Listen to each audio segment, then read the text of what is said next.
Hello. Hi there. Happy Tuesday. A little bit of a new format today. So, using Zoom as our platform for this live session. Um, these sessions are always recorded, so I can upload them to our Facebook group later on for anybody who may have missed.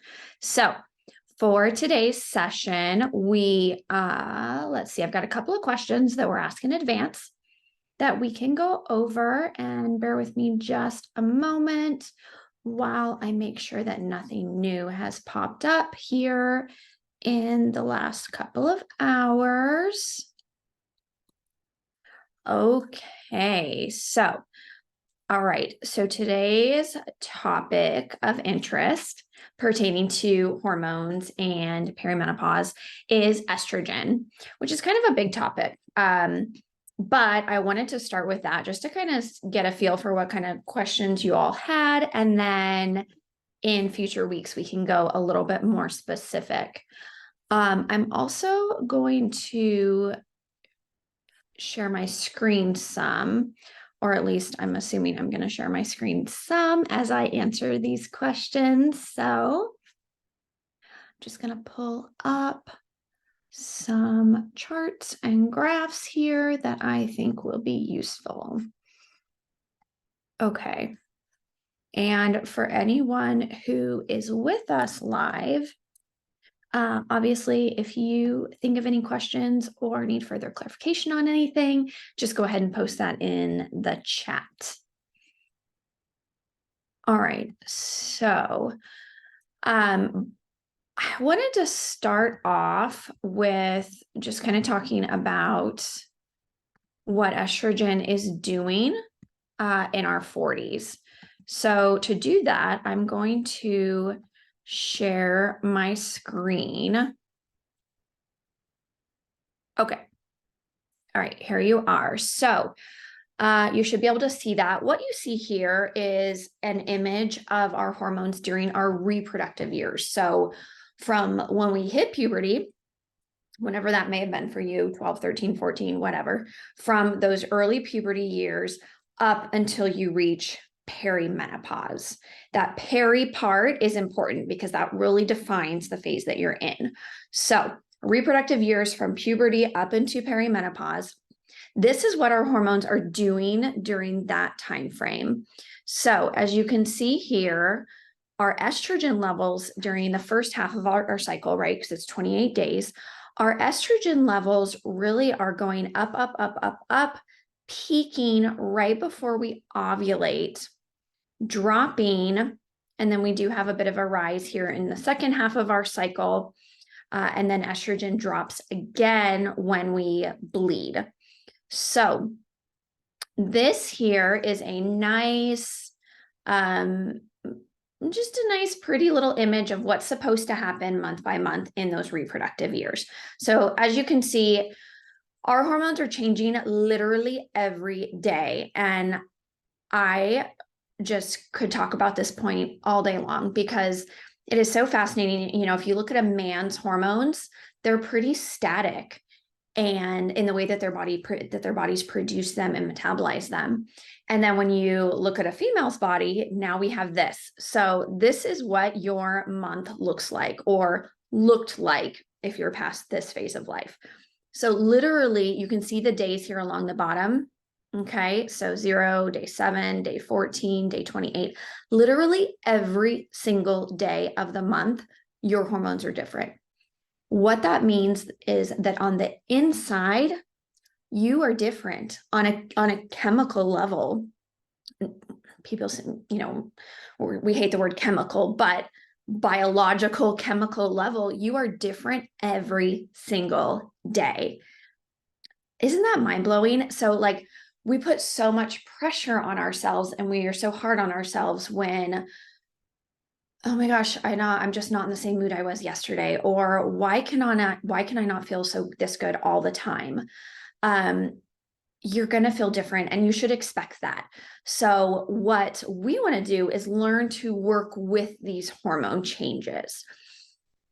I digress. So going back to estrogen, you see here, this is what estrogen is doing during our reproductive years. Okay. So it is, it's changing day by day. Yes, but it repeats its pattern month by month by month by month. Okay.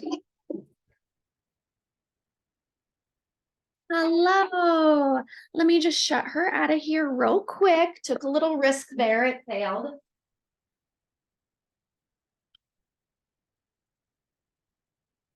Okay. Where was I? Lucy can't come back inside now. All right. So then as we move into perimenopause, we stop. This is perimenopause here. Okay. So premenopause, those are those reproductive years. And our hormone levels, again, they change month by month, but those months were stable, right? So they're doing that same cycle over and over and over during our reproductive years. Between the ages of about 35 to 45, somewhere in there, you experience your last regular period. You don't know when it is. It's kind of like when you're kids, you know, I remember I used to, until one of my boys was 8 years old, I would get home from work and he would run and jump and I'd pick him up every single day, run, jump. And I remember that, like, the last day that happened, I didn't know it was the last day that he was going to do that until that day was passed. And all of a sudden he was too old and he quit doing that. It's kind of like that. You never know when that is going to pass. And you won't know until after it's gone. So we have our last regular period and then we enter perimenopause. So perimenopause is when our hormones start doing different things. They're no longer moving in that monthly cyclical pattern. And they reach a point where some refer to it as an estrogen roller coaster. They become unpredictable. Okay, so what happens a lot of times in early perimenopause is our estrogen levels can actually go up to 3 times what they've ever been before in your reproductive years. They can go back down, they can go up that high again, they can go back up and down over and over again. So they're a little more erratic. And this is different for everyone. So that's what's happening. And as these estrogen changes start happening, up and down, roller coaster, you move further along through perimenopause until finally you reach that very last period. Okay, we have that last period. 12 months after that means that you are officially in menopause. So that's kind of how that cycle goes. All right, now that you kind of have a sense of what estrogen is doing, I'm going to stop sharing this because that will help answer some of the questions that were asked. So one of the questions asked, which is a great one to go along with those images we just looked at, is how do I decrease my estrogen? So with those estrogen fluctuations, some women can go into a state of what is called estrogen dominance. And that's a loaded statement. There are a lot of things that go into estrogen dominance. For one, what is your progesterone level at? But estrogen dominance can lead to symptoms. Most common symptoms that I see are things like really heavy bleeding. So that's why that can happen a lot during early perimenopause. Is we'll start having heavier bleeding than we used to. That can be an early sign that you've entered perimenopause, surprisingly, right? Because you think you're moving towards not having a period, but then your period is heavier.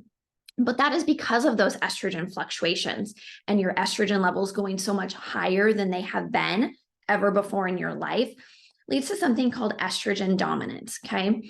And one way, well, I'll start with one way. But the big thing with estrogen dominance is we need to start looking at how are you moving estrogen out of your body. Your body's producing more of it, and we maybe can't totally control that. So what can we control? Well, we can control how our bodies metabolize that estrogen and then get rid of it.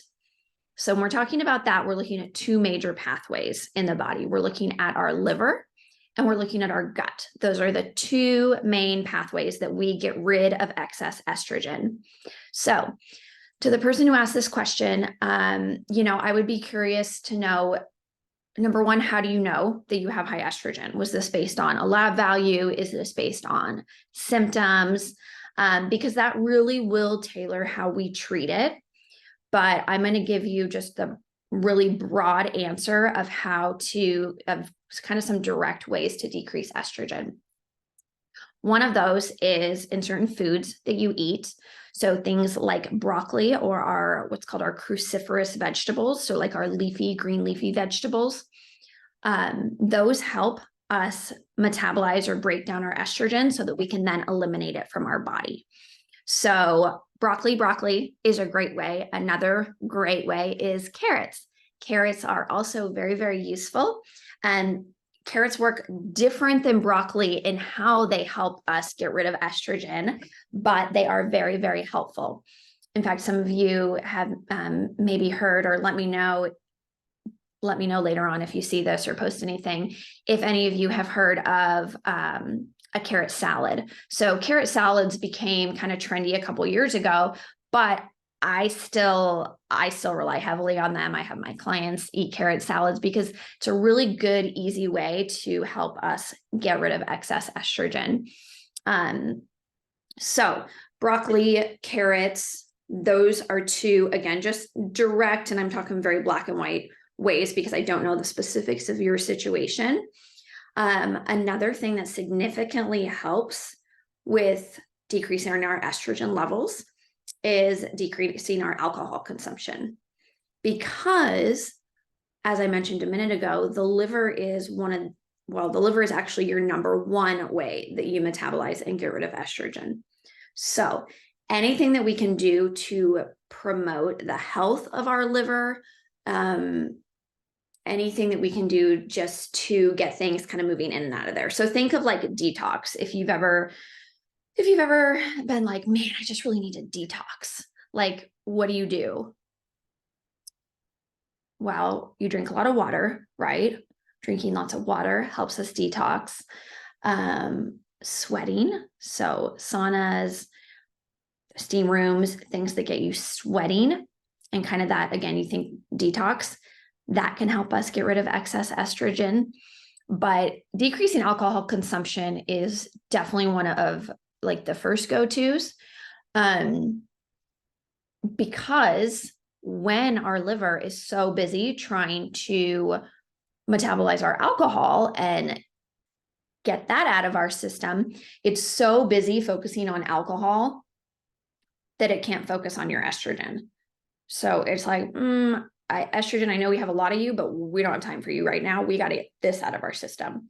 So as long as you are drinking regularly or heavily, your liver is much too preoccupied with that to be able to worry about estrogen. So that's a scenario where we can really quickly see estrogen start to backlog in the system.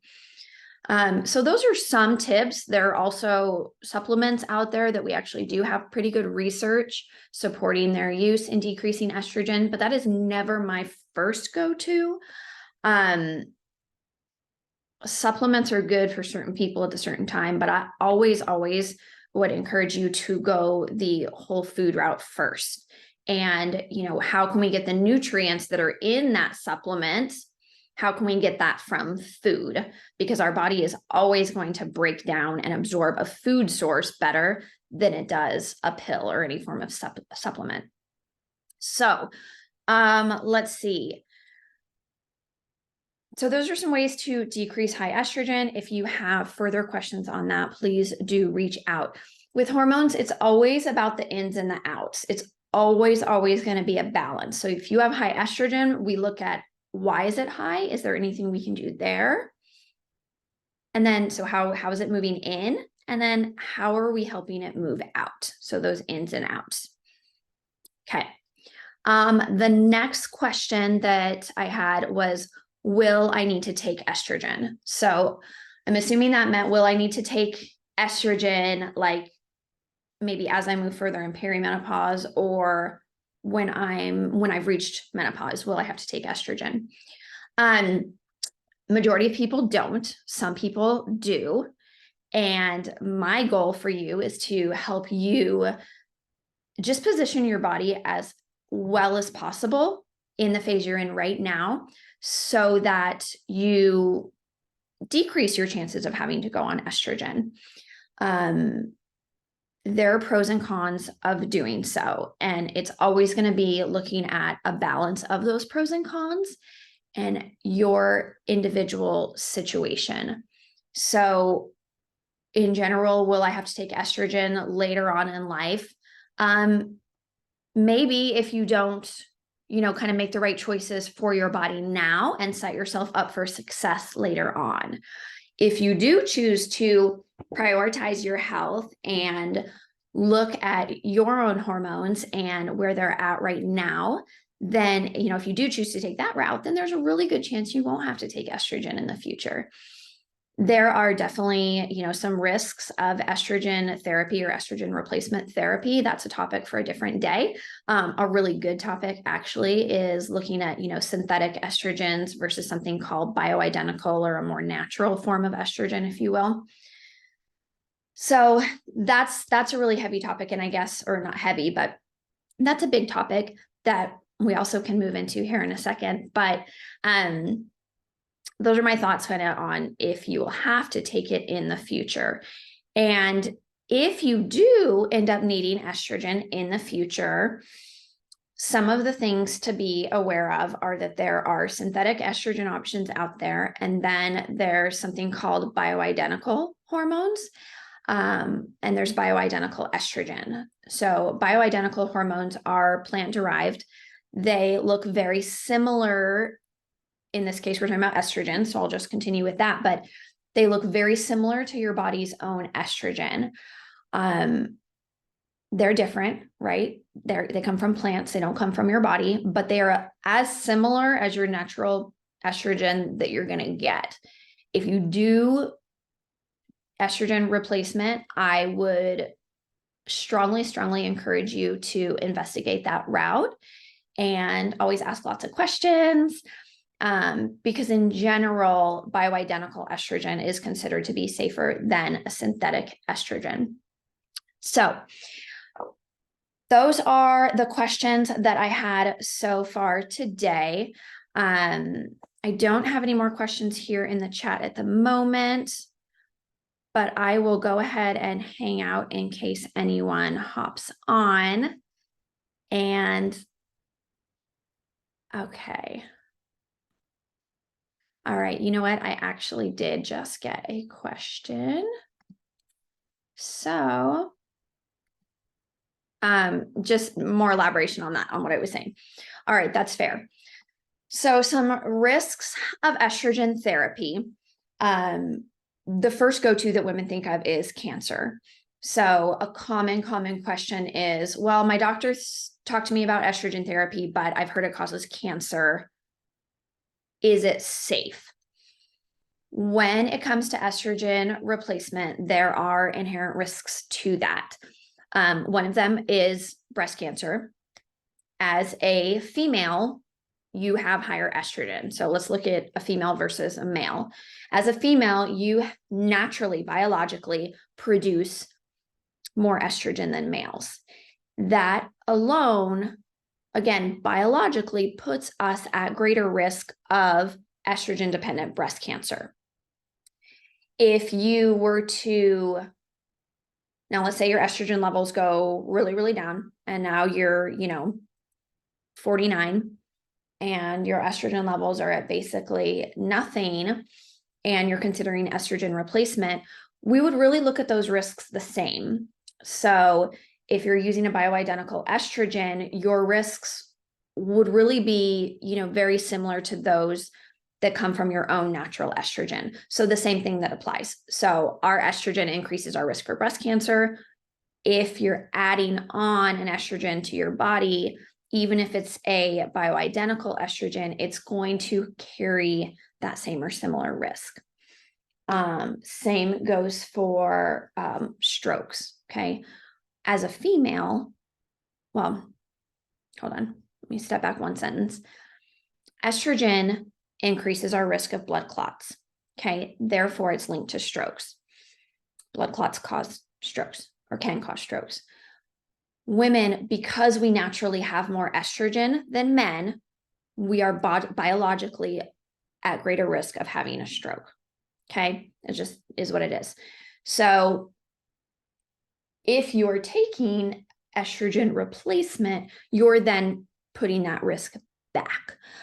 Does that mean that those things are going to happen? No, not at all. It's just one way to help look at the risks.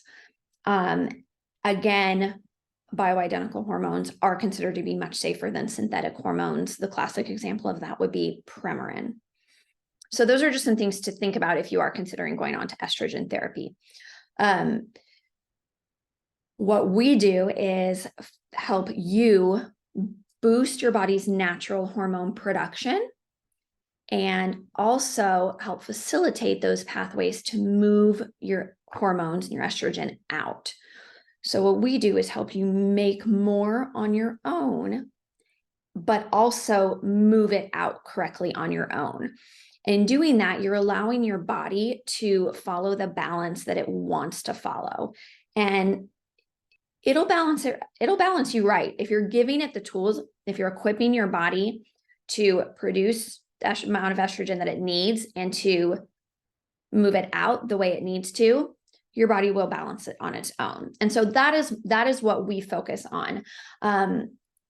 We certainly work with clients who are on estrogen therapy. That is not at all a no. We'll, incorporate that in to your program. But for somebody who's not on estrogen, again, that is something that we can really, in some cases, even prevent you from having to go on it. The transition off, if you are on estrogen already, the transition off can be tricky, but that is absolutely something that I've helped many women with and can help you with also. I hope that answers everybody's estrogen questions. That is all we have for today. So I will go ahead and hop off. I'll post this to our Facebook group so you can see it. And if you have any other questions on anything that I've talked about, definitely post them, share them so everyone can see and learn. Have a great day, guys.